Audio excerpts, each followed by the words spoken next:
La pandemia de COVID-19 sacudió al mundo entero, afectando a todos los rincones del planeta.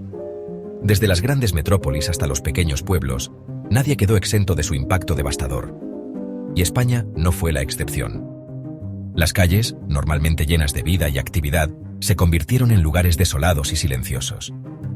Las mascarillas se convirtieron en una parte esencial de la vida diaria, y las filas en los supermercados se hicieron interminables. El virus invisible no solo trajo consigo una crisis sanitaria, sino que también desató una tormenta económica sin precedentes. Los hospitales se llenaron rápidamente, y el personal médico trabajó incansablemente para salvar vidas. Al mismo tiempo, la economía comenzó a tambalearse, con gráficos que mostraban caídas drásticas y una crisis financiera en ciernes. Las empresas tuvieron que cerrar, el paro subió muchísimo y muchas oficinas quedaron vacías. Los letreros de cerrado se convirtieron en una visión común y las filas en las oficinas de desempleo crecieron día a día. La economía española, como muchas otras, se enfrentó a desafíos sin precedentes y la incertidumbre se apoderó de todos. Las personas, confinadas en sus hogares, pasaban horas frente a la televisión, preocupadas por las noticias. Las familias se enfrentaban a la ansiedad y la preocupación por el futuro, revisando sus finanzas y tratando de encontrar maneras de sobrevivir en medio de la crisis.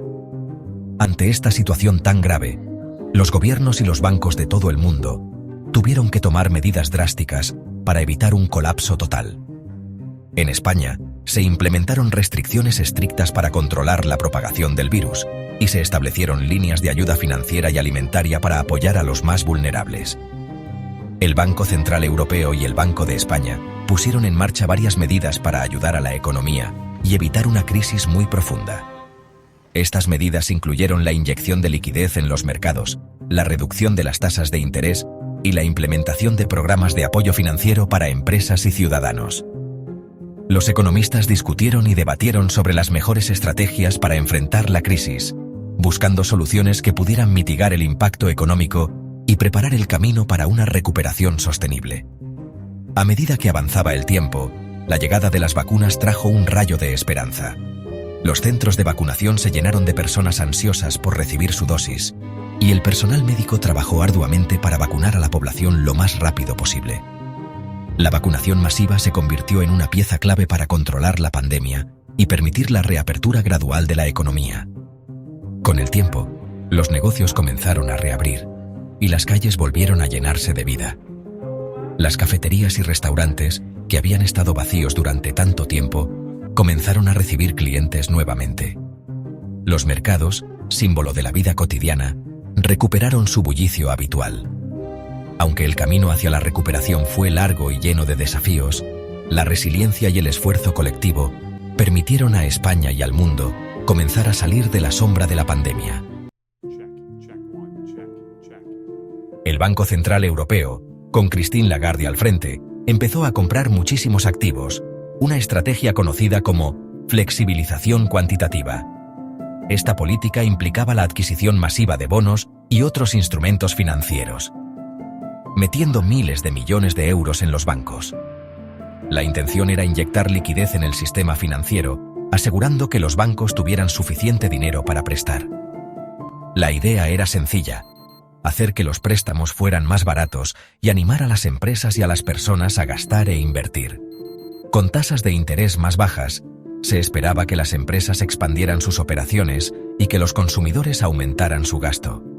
El Banco de España, por su parte, facilitó el acceso a los préstamos para las empresas y los autónomos, implementando políticas similares para apoyar la economía local, ofreciéndoles préstamos con intereses muy bajos. Estas medidas estaban diseñadas para estimular el crecimiento económico y evitar una recesión prolongada.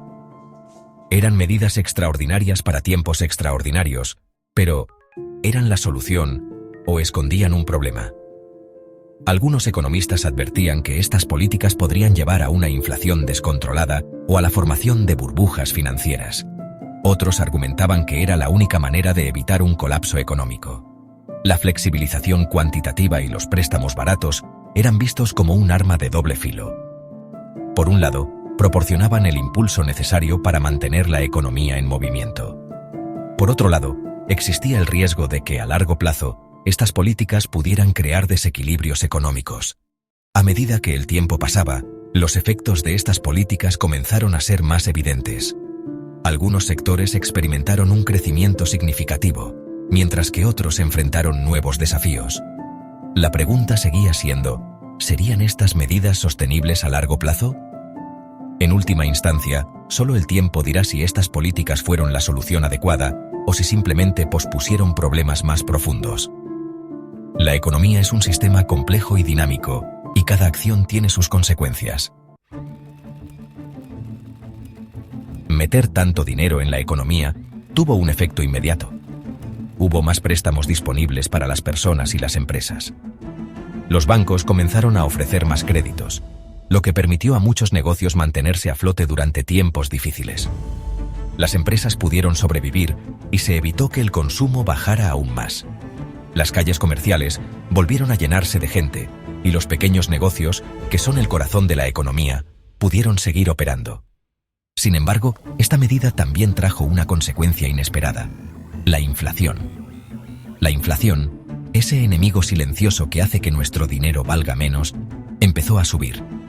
Esto significa que, aunque la gente tenía más dinero en sus bolsillos, ese dinero no podía comprar tanto como antes. Los precios de las cosas básicas, como la comida y la luz, subieron mucho, lo que hizo que la vida diaria se volviera más cara para todos. Las familias comenzaron a sentir la presión en sus presupuestos mensuales. Y muchos tuvieron que hacer ajustes difíciles para llegar a fin de mes. Y esto afectó directamente al bolsillo de los españoles. Las conversaciones en las mesas de las cocinas se llenaron de preocupaciones sobre cómo pagar las facturas y cómo estirar cada euro. La tensión económica se hizo palpable en muchos hogares, y la incertidumbre sobre el futuro financiero se convirtió en una preocupación constante. La pregunta que muchos se hacen es si la inflación es culpa de la pandemia o de estas medidas. La verdad es que no es fácil de responder. La pandemia provocó problemas en todo el mundo, lo que hizo que los precios subieran. Sin embargo, meter tanto dinero en la economía también ha influido. Con tanto dinero circulando, la gente quería comprar más cosas, y esto hizo que los precios subieran aún más. La inflación nos afecta a todos directamente. Con el mismo dinero, ahora podemos comprar menos cosas. Esto es muy preocupante para las familias con pocos ingresos, que gastan mucho dinero en cosas básicas. Muchos españoles están perdiendo poder adquisitivo. Los sueldos no suben tan rápido como los precios, lo que significa que muchas familias pueden comprar menos cosas cada mes. Con esta situación, es muy importante que todos cuidemos nuestros ahorros. Planificar bien nuestro dinero es más importante que nunca.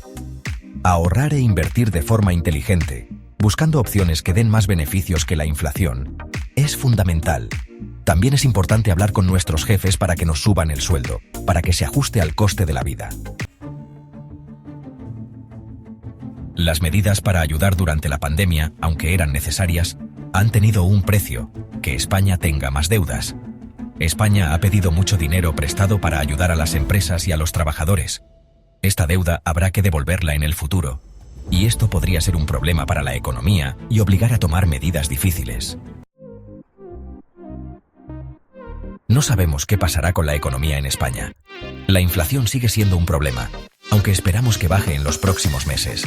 La guerra en Ucrania y la crisis energética hacen que todo sea más incierto. Pero también hay cosas buenas.